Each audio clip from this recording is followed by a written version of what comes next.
Coming up on today's show, we get our hands on the price list for the Hyundai Kona here in the UK. Panasonic flags possible battery shortages for Tesla, and BYD want that battery crown off of Tesla. Well, good morning, good afternoon and good evening, wherever you're listening around the world. Hello and welcome to the Friday, the 29th of June edition of EV News Daily. It's Martyn Lee here with the news you need to know about electric cars and the move towards sustainable transport. So this morning, just after 8 o'clock, the press release came bouncing through that British Petroleum, aka BP, have agreed to buy Chargemaster plc to become BP Chargemaster. Just 10 years after the company launched, all staff will keep their jobs. I thought I'd get that in early because that's enormously important. Well, here in the UK, Chargemaster have 6,500 charge points. There are 40,000 customers of the Polar network, also owned by Chargemaster, and those 40,000 customers can either pay a monthly subscription, you can get it as part of your home energy tariff, you can use a pay-as-you-go basis as well, and that is some of the big oil money making its way into the new electric economy.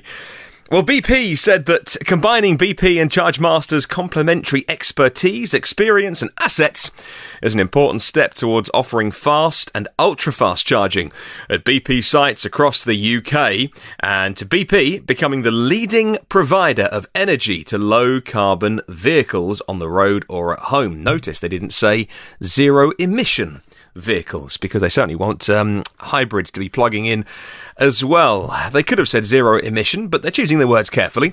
Well, David Martell is the chief exec of Chargemaster, and he's helped build that company into such a success over the years. He says this, and I quote, "I am truly excited to lead the Chargemaster team into a new era backed by the strength and scale of BP, which will help us maintain our market-leading position and grow the national Polar charging network to support the large range of exciting new EVs coming to the market in the next couple of years." Well, Business Green, their take on it was this. The move follows rival Shell's acquisition last year of European EV charging network NewMotion, and provides the latest evidence that leading oil majors are looking to diversify into clean tech. BP customers in the UK can expect to access BP Chargemaster chargers on forecourts over the next 12 months. Well, this is a small change in the grand scheme of the oil industry. This is not some giant merger. This isn't even a big deal. It's a big deal for the EV community. It's a big deal here in the UK. But Business Green pointed out the deal is only the latest in low-carbon investment from BP. Earlier this year, in fact, they went back to the solar market for another investment. This time it was $200 million in a PV developer, Lightsource, of which BP is now a 43% shareholder. So $200 million there to get less than half of that company. Well, BP predicting there's going to be 12 million EVs on Britain's roads by 2040, a marked increase from the 135,000 in use last year. Well, This Is Money had their take on it by saying that in October last year, BP's rival Shell made the first move by getting the Dutch-based NewMotion, also owner of one of Europe's biggest EV charging networks. And we always love Fred Electric's take at the end of the articles, as in how he makes sense of things. And his was this, that if you have a weird feeling about an oil company buying into EV technology and companies, it's because you might remember that oil companies once bought and then killed off EV technology. Chevron did it with battery technology in the original Toyota RAV4 EV, and other examples as well of electric motors in the 1990s. Fred says, "I think I can safely say it won't be repeated. EVs have become so mainstream this time around that killing off a few startups wouldn't have a major impact." Well, the Independent newspaper looked at it this way, and they were looking to the future. It also plans to roll out ultra-fast charging equipment. BP Chargemaster are going to start including 150 kilowatt rapid chargers, which will take just 10 minutes to give cars enough energy to drive 100 miles. Big change. It's news from the UK, but it affects you where you are listening around the world today, because if you think this is just going to affect the UK, it's coming to wherever you are listening very soon. There's going to be more the oil industry, biggest industry in the world, more big acquisitions of EV tech, startups, battery makers, possibly even car makers. And when you think about it, it's not that big a deal. It's 130 million. Some newspapers said it wasn't reported. Other newspapers saying 130 million pounds, which I joked on Twitter earlier, but I was only semi-joking. That's a rounding error in many oil companies' capex budget, which goes into the billions, tens of billions in some cases. 130 million, not that big a deal. I was trying to work out a way to explain how 130 million isn't a big deal, because clearly it's an enormous amount of money. Let me explain. Where I live down on the south coast of England. Have you ever heard that phrase of having the worst house in the nicest street? That would be me. We live in a little chalet. It's a very small house, but it's in a very nice area. And as I look out the window here, I am looking at houses worth, not next door, clearly, because we live next door to a little house. But if I look down the street towards the beach, there's houses worth down there £1.5 million, £2 million. If I walk round the block, it'll take me about 5 minutes. I could walk past £130 million worth of houses in my street, right?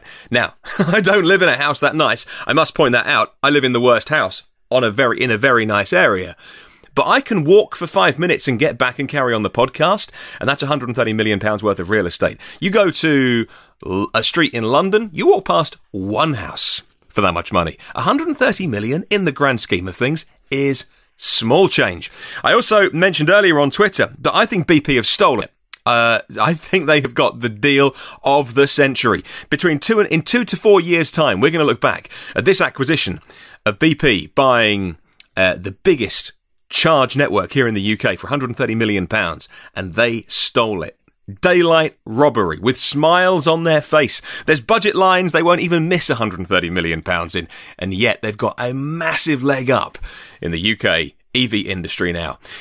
Clearly, I saw some people online today who drive EVs, who own solar PV and drive electric because they are anti-oil. And there's probably, I don't know, I'll stick a number on it, 10%, who will never use Chargemaster again. There's probably people who ideologically don't want to give any business to, maybe it's 5%, maybe it's 1%, right? People who don't want to give their money to an oil company. But I think the vast majority are just happy there's going to be big investment in fast chargers, ultra rapid chargers, 150 kilowatt chargers coming as well.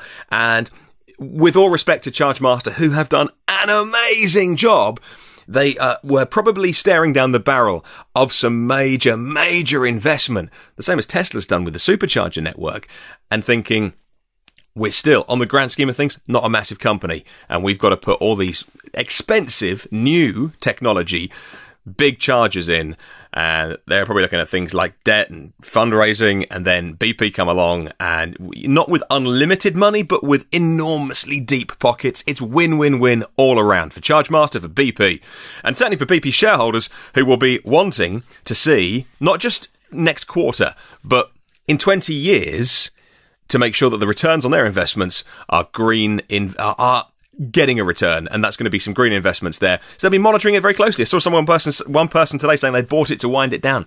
I don't think you can do in 2018. I think their shareholders will want to know, okay, so how is Chargemaster coming along? What's the revenue on that? What's the margins on that? What's the investment on that? And how are you going to buy more things, BP, like wind farms and solar farms and storage? And they're going to be asking their shareholders, they're going to be asking those questions because they want their returns. That's my take on it. Do you agree or disagree? I'd love to see your comments, by the way, on Facebook and Twitter and on YouTube as well. I might be right, I might be wrong. I'm probably wrong. Let me know your thoughts. I'd love to see them. Now, I put that story first, but until that news broke, this story was going to be the lead item, because after yesterday's podcast was published, moments after it was published, I had an email, and I'm not going to tell you who sent me the email because I've forgotten to ask him if I can say his name, and he might work for a Hyundai dealer here in the UK, and it's going to get him in trouble somehow, so I won't say his name. But as far as I understand, Hyundai dealers were emailed in the last couple of days with the recommended retail price of the new Hyundai Kona, which we are so excited about. 2 battery sizes, 3 different specs. And here are the prices. Now, it's the recommended on-the-road price. So that is, to explain, by the way, here in the UK, our version of sales tax is VAT, value-added tax. If you are selling to the public, you just got to include that number. You go to a restaurant, it's the number on the menu. If you're buying an item in the store, The price you see is the price you pay, unless it's a business transaction, in which case you've got to also put ex-VAT, right? Because businesses can claim their tax back. However, if you're selling to the public, as car dealers are, and consumers, these are with VAT, the tax, the 20% that we pay tax included.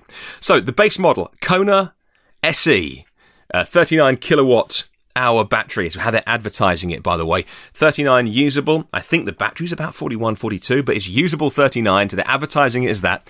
Kona electric base model, £29,495. What is that?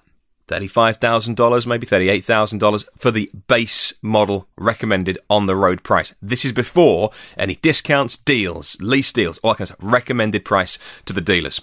The next step up, by the way, is the 39 kilowatt hour battery, but this time with premium spec. And that is 30,870. It's about another £1,000 and something pounds on that. Then you can pay another £500 to get the two-tone roof on the 39 kilowatt hour battery model. There's three of those, the SE and the premium with the two-tone roof. So 3 models with the base battery. North American listeners, if you're listening in the USA today, by the way, you can't get that 39 kilowatt hour battery. You are only going to be sold the big battery. 64 kilowatt hour battery. There's 4 of those. There's the premium with two-tone roof, and then there's the premium SE, and the premium SE with two-tone roof, 64 kilowatt hour battery. The top price, by the way, without the two-tone roof, so the premium full spec, all of the tech, all of the self-driving, kind of level 2, I would say, on this. Premium SE spec, 64 kilowatt hour battery is £36,000, £36,295. Now, here in the UK at the moment, we have a plug-in car grant from the government. You buy a full BEV, and you get £4,500 back, and it's more for a van, but for a car, that is due to expire this year. It was due to expire earlier in the year. In fact, technically, it expired, and the government was saying, yeah, we'll let you know very soon. And even after they carried it on, they didn't stop it, but it was after the official date. Anyway, it's been extended for a few months towards the end of the year.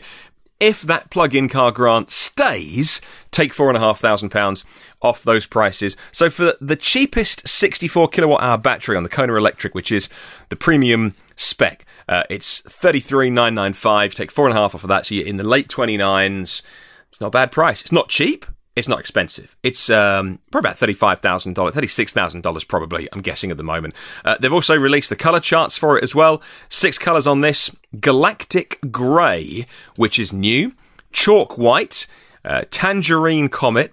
Ceramic Blue, which I think looks really nice. Pulse Reds. And Acid Yellow. Terrible name, Acid Yellow. And it is kind of more of a greeny, sicky colour. Yeah, I wouldn't be buying that one. However, those are the 6 colours that our friend emailed me yesterday, and I won't say his name. Oh, and by the way, since also have seen on a big forum over here, which I also won't say, just to be polite, but you might know the one I'm talking about. Right, moving on to batteries, and a senior Panasonic official yesterday said that pickup in production of Tesla's Model 3, after early delays, has now resulted in the occasional battery shortage. According to news agency Reuters, Panasonic currently produces battery cells for Tesla in Japan, as well as the Gigafactory in the US state of Nevada, which Panasonic jointly operates. Now, Panasonic sees batteries as central to its plan to boost automotive business revenue to 2.5 trillion yen by the end of year 2022, the end of their business year, March 2022. That is $16.3 billion US dollars up from now, estimated for the financial year we're in at the moment. Well, Yoshio Ito is the head of Panasonic's automotive business, and he said at the company's general shareholders meeting, and I quote, "There's been a sharp improvement in production equipment, and we are now occasionally having battery shortages. I wouldn't say the delay in Tesla's Model 3 production had no impact on our business, but we are in close communications with Tesla and working to steadily improve production." Doesn't sound like it's a major deal. What it does sound like is assembly at Giga and then assembly at Fremont has been going really well, and now Panasonic have had to up their game to make sure there is enough batteries around. Well, moving on to another battery story, and although Elon Musk has often talked about making the world's biggest building, BYD is building what could become the world's largest vehicle battery factory next year by the Chinese electric car maker to increase capacity and revive their earnings growth. Now, it'll be the biggest, if not by floor space, then by capacity. Bloomberg.com say the plant's going to have an annual capacity of 24 gigawatt hours when it's fully operational, enough to equip 1.2 million BYD electric cars every year, according to the manufacturer. And if you're talking BYD, you have to do the obvious thing and mention that it's backed by Warren Buffett. Every article does. BYD have invested so far $1.5 billion in the factory. That's a stunning amount of money. $1.5 billion in a factory which isn't yet making the full amount of batteries that it's going to. It's going to help meet the company's plan to boost its battery business. Well, heading on to Volvo, and I do love the new Volvo cars. There's not too many of them around. Care by Volvo is the new subscription service, and they're just testing the water. It could be, in a few years' time, how we're all buying cars. And they're about to debut its most desirable vehicle. That is the S60 T8 Polestar, the Polestar engineered sedan. It's a Volvo with some Polestar magic fairy dust sprinkled on top. Available exclusively via an iOS-only app.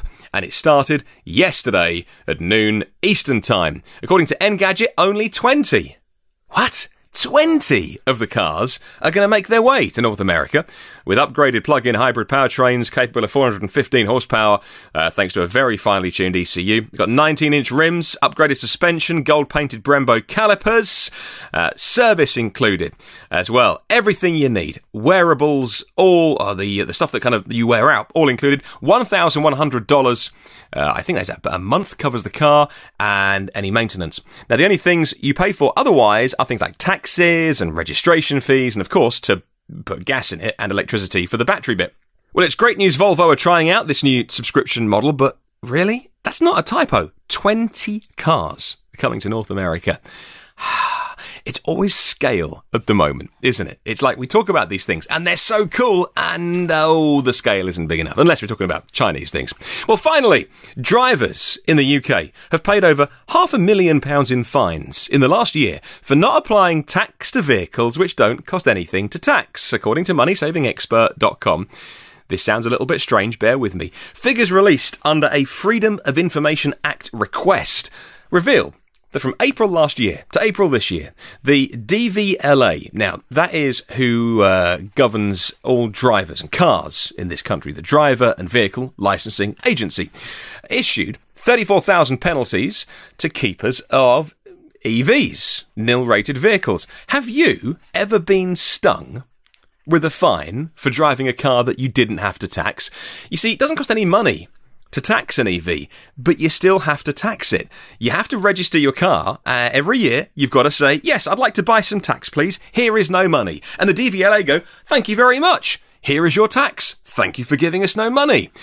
Even though it's a zero fee, if you don't do it, £80 fine. Don't even forget. Put it in your diary. Don't forget to do it, because even though it's zero, you've still got to go and try and give them no money. And they'll say, don't give us any of your money because it's zero. Thank you very much. Right, moving on to a couple of comments in the community section of the website. First of all, a couple of people independently have both sent me a brand new website, which has cropped up in the last couple of days over in, it's in the USA. It's called myev.com. Looks like a brand new website, and it looks like it's brought to you by the people who do Inside EVs. And it's a car shopping platform, but it's dedicated to electric cars. Buying cars, selling cars, only EVs. Now, it's been built in-house, and it's built from the ground up as well. And so it's built by people who know EVs by the look of it. And it makes looking for an EV really simple and easy and straightforward. And there's lots of little companies doing it, certainly over here in the UK, and some bigger companies that have been doing it a while, but still not huge. And this looks like a great way of having one portal in the USA for people to buy and sell their used EVs. It's called myev.com. You know what? I'm going to try and I'm going to email the gang at Inside EVs and my pals over there, and we will see if we can get somebody on the phone tomorrow for Saturday's podcast. That would be very cool. I don't know what the time. I'm in London. They'll be in the US somewhere. We'll work out the time difference, and if we can get them on the phone on Saturday, we will tell us all about that. It sounds like a really good new service for EV buyers and sellers. Hello to Kevin. Now, Kevin Smith here in the UK has got a converted Nissan ENV200, and he sent me a couple of pictures of it to say, check this out. Yeah, I used to own a converted motorhome diesel, because it was a few years ago now. It was an old panel van that had been converted, a bit rough around the edges, but hearing from James and Kate and little baby Florence on Twitter, who make great, by the way, if you don't follow the Kate Phantom Twitter account, they make great videos on YouTube. Go and check out Kate and James and Kate. And they have been to see it, and they told me that the fit and finish is just stunning. Mega. I'm going to go check out their video. I'm sure I must have watched it. I've watched all their stuff in the past, but it might have been a while ago. I'm going to remind myself about that and go and see that. Well done, Kevin, for making a gorgeous, by the look of it, converted ENV200. Which leads me on to asking, do you have a custom EV, or do you know of a custom EV that's taken something like that and done your own thing with it? I would love to know. Send us a picture or an email. You can email the show, hello@evnewsdaily.com. That is hello@evnewsdaily.com. And I would love to hear from you. This morning, by the way, because the news of the Kona price list when it came out was just after I put a podcast out. I did a little video online on YouTube, and thank you very much for all of the YouTube followers who say, yes, you did something in Vision that's not just a podcast. I know it is meant to be a podcast. It was never meant to be anything in Vision, but it made a few people very happy. Hi to Phil Bear, who was checking out the Kona prices, trying to do some maths actually, and saying, does the UK prices include tax? Yeah, all included. Hi to Blues Clues 2012, who loves the updates on YouTube. Hi to Mark as well.